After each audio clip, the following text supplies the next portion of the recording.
আসসালামু আলাইকুম, ওয়েলকাম আমার আরেকটা ভিডিওতে আপনাদেরকে।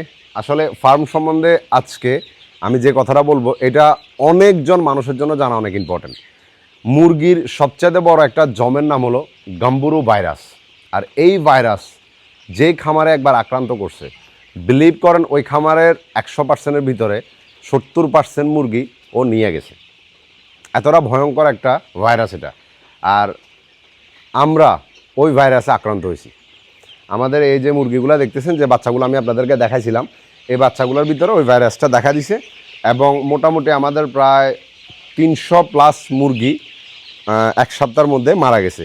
যাক আল্লাহর রহমত যে আমাদের মৃত্যুর হারটা এখন কমছে এবং আমরা মোটামুটি সময় মতো ওষুধ চালানোর কারণে আমরা ওইটা থেকে বেঁচে গেছি। কিন্তু এই জিনিসটা মানে মুরগির 90% পর্যন্ত 100% পর্যন্ত নিয়ে যাওয়ার এরকম রেকর্ড আছে খামারের মধ্যে। এই ভাইরাসটা এতটা ডেঞ্জারাস হয়।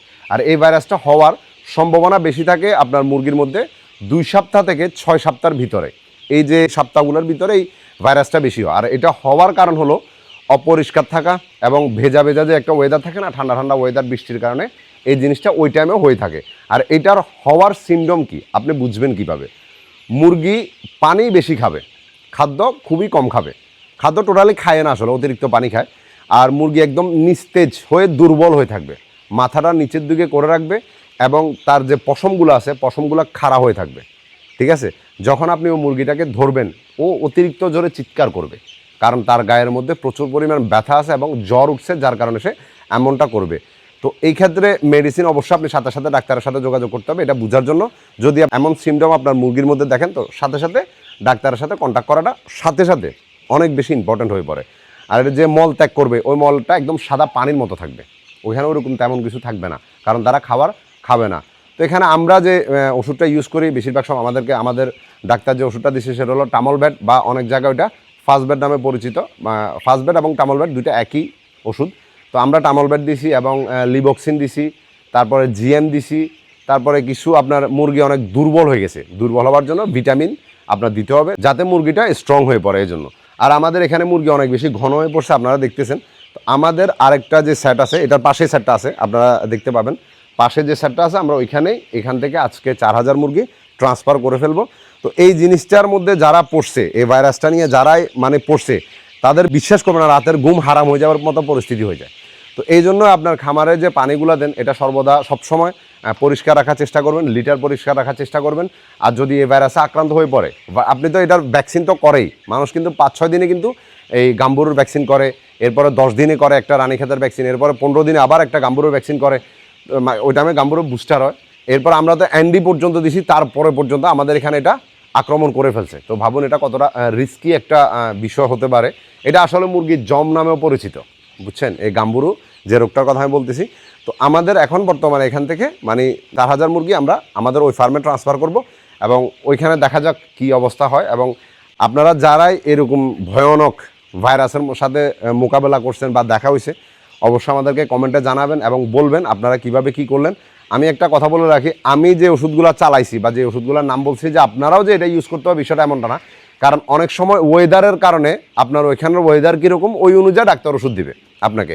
এই ওষুধটা না ওয়েদারের সাথে ম্যাচ করে কাজ করে, এটা অনেক ইম্পর্ট্যান্ট একটা বিষয় কিন্তু। আর যেহেতু আপনারা জানেন যে ফেনীতে 2024 সালে অনেক বড় একটা বন্যা হয়েছিল, আমরা তো এবারেও মোটামুটি পানি ওঠার মতো পরিস্থিতি ক্রিয়েট হয়ে গেছিলো। আমরা যে একটা ভয়ের মধ্যে ছিলাম, মানে আপনাদের বলতে পারবো না, অলমোস্ট আমাদের 17,000 মুরগি আমরা কোথায় রাখবো, কী করব, কিছু বুঝতেছিলাম না। যাক আল্লাহর রহমতে আমরা ওই বিপদটা কেটে উঠছি, এখন মোটামুটি ওরকম পানি ওঠার সম্ভাবনা আর নাই। যেহেতু আজকে 3 দিন পর্যন্ত রোদ আছে, এর কারণে আমাদের ভিতরে একটা সাহসিকতা আসছে আল্লাহর রহমতে। আর সবসময় মুরগির লিটার যেটা থাকে না, এটাকে পরিষ্কার রাখার চেষ্টা করবেন, বিকজ এটা অনেক ইম্পর্টেন্ট। যখন বৃষ্টির দিন হয় দেখা গেছে চারিদিকে ওয়েদারটা একদম ঠান্ডা ঠান্ডা ভেজা ভেজা একটা ওয়েদার থাকে, যার কারণে লিটার অতিরিক্ত তাড়াতাড়ি নষ্ট হয়ে যায়। তো যদি ওরকমটা হয় আপনার খরচ কিছু বেশি হবে লিটারের জন্য, কিন্তু আপনাকে লিটারটা পরিবর্তন করে ফেলা উচিত। আর সবসময় আরেকটা বিষয় খুবই ইম্পর্টেন্টলি আমি বলতেছি, লিটার আপনি যখন পরিষ্কার করবেন কখনো নতুন লিটার একেবারে দিয়েন না, আপনি একদম সবগুলো লিটার নতুন দিয়েন না, পুরনো কিছু লিটার নেবেন এবং ওইটাকে একটা চালন আছে, চালন দিয়ে ভালো করে চেলে দেন, ওইখান থেকে কিছু পুরনো লিটার নতুন লিটারের সাথে মিক্স করে তারপরে খামারে দেওয়ার চেষ্টা করবেন। কারণ এটা যদি আপনি করেন আপনার জন্য অনেক বেশি বেনিফিট এবং অনেক বেশি উপকার হবে। কারণ যদি আপনি ডাইরেক্ট নতুন লিটার দেন কী হয়, নতুন লিটারগুলো শুকনা থাকার কারণে ওড়াউড়ি করে, যখন মুরগি দৌড়াদৌড়ি করবে ওই লিটারগুলো মুরগির নাকের মধ্যে গিয়ে মুরগির সর্দি, কাশি এবং মুরগির গায়ে ঠান্ডা লেগে জ্বর উঠে যায়।